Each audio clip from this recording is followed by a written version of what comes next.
मोहतरम जजेस हज़रात, अजीज तलबा तालिबात, अस्सलाम वालेकुम। इकबाल डे के हवाले से एक तकरीब रात भी हुई। या वो फैशन नहीं है कि 9 नवंबर को ही कुछ करना है। रात भी लाहौर में एक तकरीब हुई। पाकिस्तान में नुमायां खिदमात अंजाम देने वाले लोगों में इकबाल मेडल तकसीम किए गए हैं और वो इकबाल के पोते हैं जो सेनेटर हैं आजकल, वलीद इकबाल साहब आए हुए हैं। तो आज दूसरा दिन है, हमने भी ये फंक्शन रखा हुआ है, लेकिन यकीन मानिए कि जितनी जिंदगी आज इस प्रोग्राम में नजर आ रही है वो रात उस प्रोग्राम में।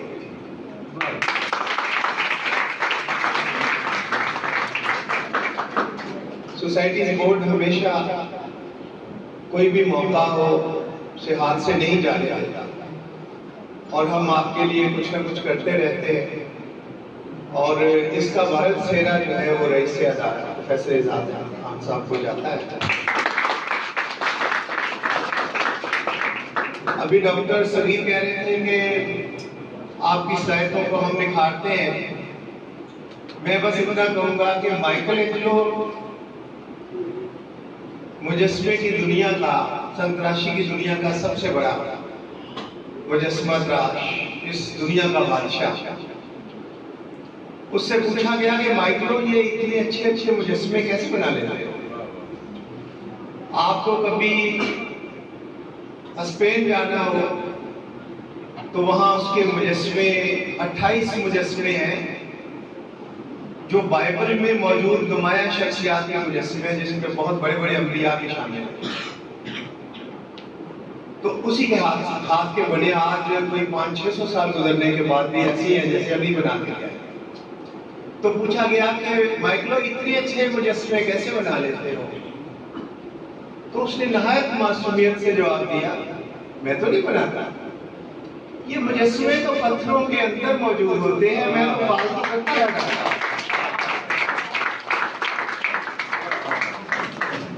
प्यारे बच्चों, आपके अंदर बेपनाह हुस्न है, टैलेंट है, जौहर है। हमारा काम सिर्फ जरा सा इसको पॉलिश करना है।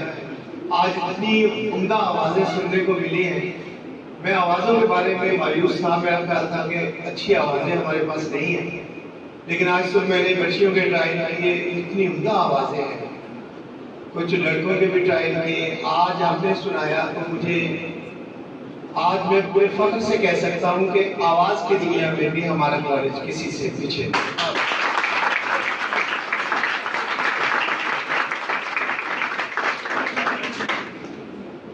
जिस शायर का आज दिन मनाया जा रहा है उसे बहरहाल सभी से कुछ ना कुछ तौक़ात है, लेकिन नौजवानों से कुछ ज्यादा है। और नौजवानों से मुराद ये मूंछों वाले लड़के नहीं है, आप सब भी हैं। यानी यूथ से उसे बहुत सी तौक़ात है। और हैरत अंगेज तौर पे पिछले चंद सालों में मुझे नहायत दुख से कहना पड़ता है कि पिछले चंद वर्षों में हमारा इकबाल के ख्वाबों से कुछ ताल्लुक नहीं रहा। हम अपने कौमी शायर के ख्वाबों से लाताल्लुक होते जाते हैं।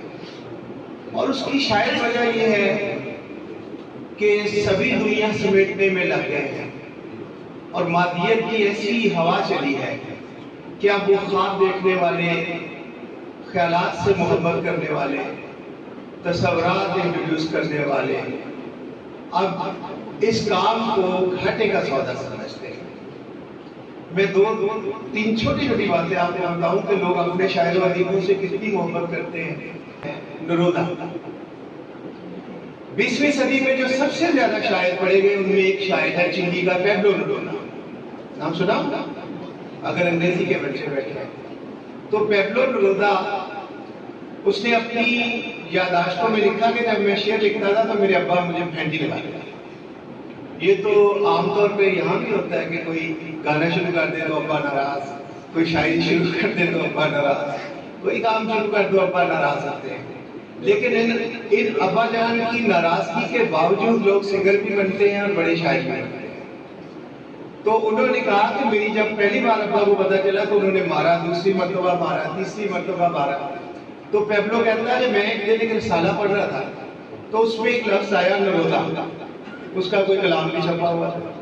कहता मुझे नहीं मालूम था ये नरोदा कौन है, मैंने अपने नाम के साथ उठा के पेब्लो के आगे लिख दिया नरोदा।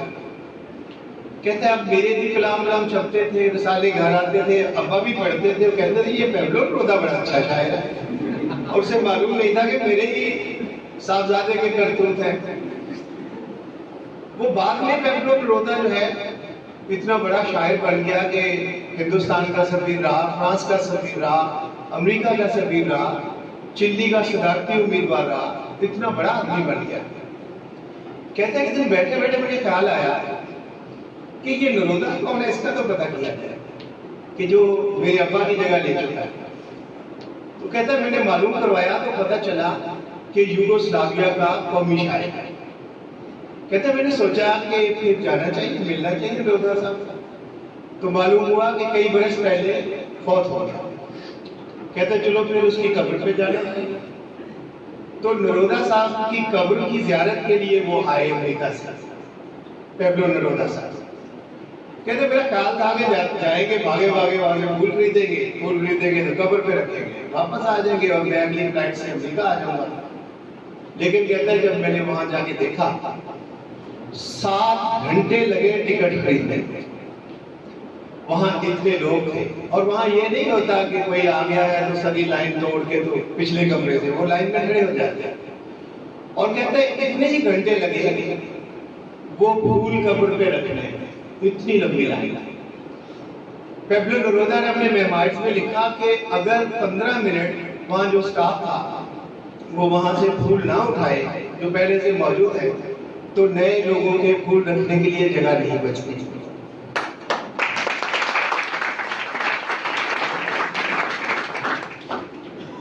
और आखिरी लाइन देखिए, कहते मैं फूल रख के बाहर निकला तो मेरे साथ जो लोग मेरे मेजबान थे, मैंने उनसे पूछा कि आज नरोदा साहब की सालगिरह है? कहते नहीं। कहते मैंने पूछा कि आज बहुत रश है, क्या कोई बरसी है? कहते नहीं। कहते इतने लोग? मेजबान मुस्कुराई और कहने लगी कि ये यूगोस्लाविया है और यूगोस्लाविया के लोग हर रोज अपने कौमी शायर को इतनी बड़ी तादाद में ही मिलने आते हैं।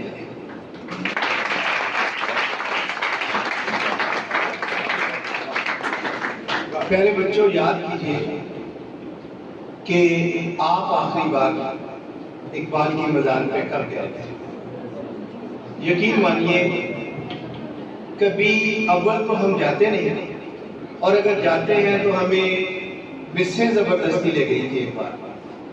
उसके बाद हम में से कितने हैं जो वहां जाते हैं, जबकि ऐसी बहुत सी जगह है जहां पे हम दिन रात धक्के खाते हैं। असल बात वही है कि उसके पास ख्वाब है, उसके पास तसव्वुरात है, उसके पास ख्यालात हैं, और ख्यालात की इस सोसाइटी को जरूरत नहीं है।